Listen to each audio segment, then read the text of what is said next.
Hey there, Hakuna Matata, everybody. It's Thursday, March 27th, and I got this thing figured out. Here's what we're gonna do. I'm gonna cut this piece of steel to match the same size as the front here. So then the lock mechanism itself will be a contained unit, no longer part of it being a bracket in the back. Then what we're going to do, we're going to get a piece of flat steel of the correct thickness to space this, right, whatever that is that I need, and about whatever that is, 3/4 of an inch. And we're going to thread a hole for this screw and a hole for this screw, so that'll attach the whole shoot match to the steel bracket. And then we'll put these screws in. They don't interfere, which is kind of cool. Well, this one might, but we'll work around that. And that'll take care of this side. And on this side, we'll do pretty much the same thing. We'll take this piece of steel, right? Drill and thread it so it meets this. And then we will put screws in this piece of steel with countersunk heads or something into the bus, separate screws, or potentially just screw this right to the bus with a sheet metal screw all the way through there. So that'll make that very easy to do. And then we'll use the alignment pin I made yesterday to line this up on center with the center hole on the other side. And then when all done, this will be on center with the hole in the door.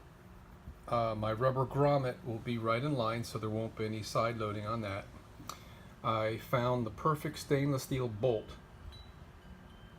that I'm going to run through here, and I'm going to put flat spots on it so it'll slip through there just right. And then it'll be 5/8 or so round where it goes through the grommet and the door. And I already checked it's a snug fit, so we'll be watertight on the door. We'll have our square fitting here. It's stainless steel, it won't rust. And on this side, we're just going to put some kind of a knob or like a T-handle or something to activate this latch from the inside of the bus. So right now it's kind of chilly out here. It's blowing. I'd say it's in the 60s, or at least down to 70, which is really beautiful, but I'm a little bit chilly. I might have to put on a Florida jacket. Yeah, I'm a Florida guy. So now all I gotta do is find some steel. It'd be nice if I could find some stainless steel. Aluminum would be okay for this.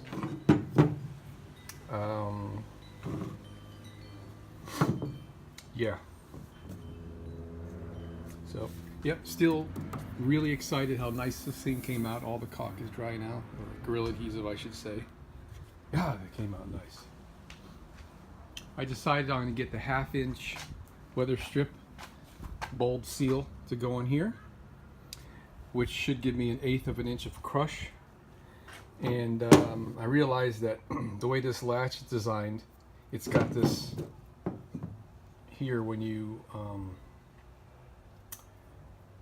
latch the door, it's got to run up on this, so that ought to suck the door in. And this was the original bracket that went, I'm simulating here, something like this, and that gave the latch something to push up that was round on here. But I'll come up with something a little bit better than that. I guess that's about it for today. I'm not really doing anything. I replaced the wheel speed sensor on the Volkswagen, which is this.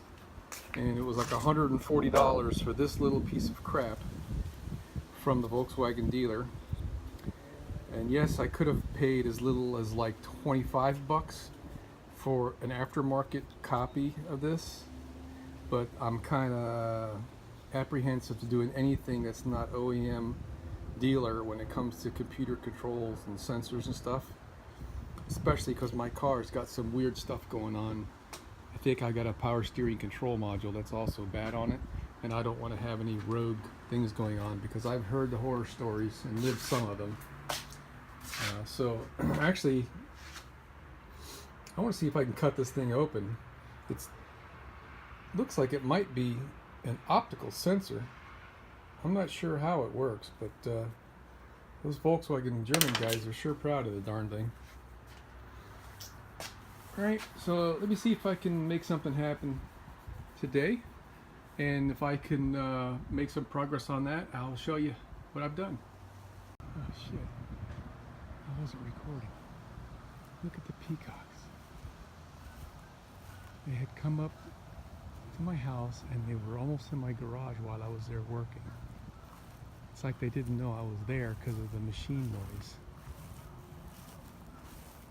There's one. Get the other two.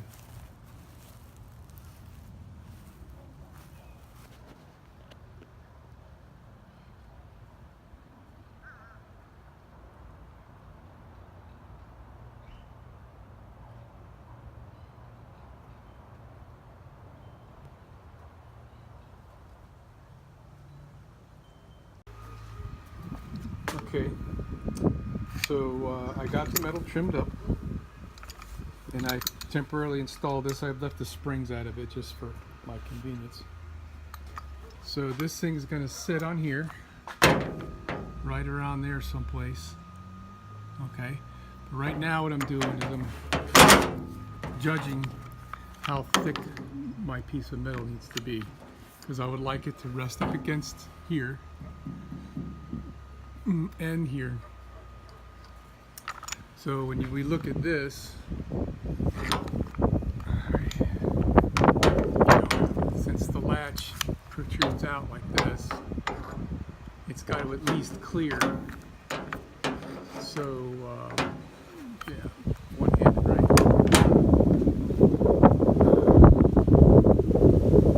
So we need, if it were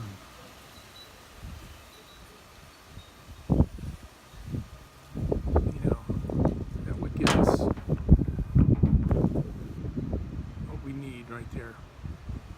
So my piece of metal, if I made it as thick as this, protrudes away from the skin, right? And as tall as that, the height, the length of it, I'm going to not mess with right now, but probably, yeah, just the length of that. Yeah, that'll be right. So that way it'll look better. I'll be golden on that side. I'm going to make one side at a time. I'm still thinking we're just going to, yeah, I don't know what I'm going to do on the other side yet, but I'll figure that out. Okay, it's getting towards 10 o'clock, so I'm going to call it a night. So here's what I got done. I made this a self-contained latch unit by trimming the back plate. And I got a piece of this half-inch steel I dug up. I had these stainless flathead countersunks. These need to be countersunk so they'll clear that edge right there. I gotta yet to cut the other ones off so they'll not protrude like that. It doesn't really matter, but I'm anal that way. So with that in place, we can now take this guy and line him up on there until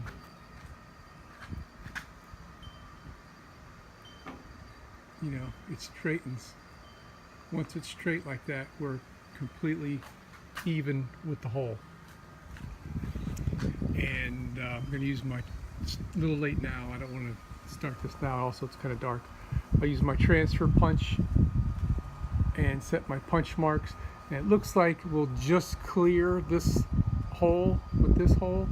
If not, it's okay because we got space. We could just use a shorter screw here and we'll be fine. And once we get this thing attached, then I'll think about what I'm going to do with this side. Probably the same exact method. It's just getting everything to line up. This is easy because I can transfer punch into it, and this is already installed.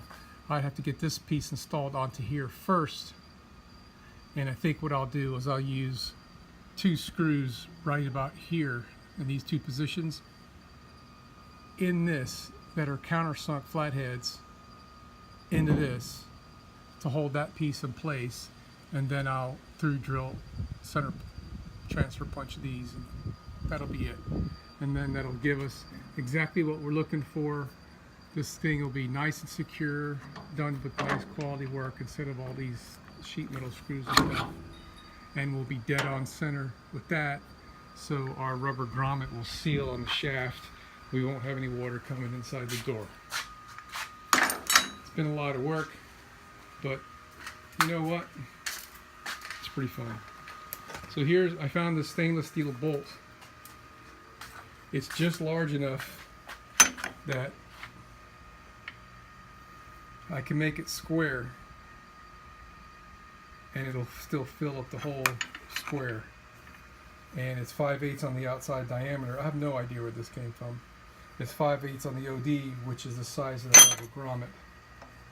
And the rubber grommet fits snug in there. So this is going to really be nice. So what we'll have a square area for the handle to go on, a round area for the rubber grommet, and the rest of it will be square area to go through the latch, the gear on the latch over there, and then on the inside of the bus for, enough for the handle, whatever handle I fabricate to put on here. All right, good night.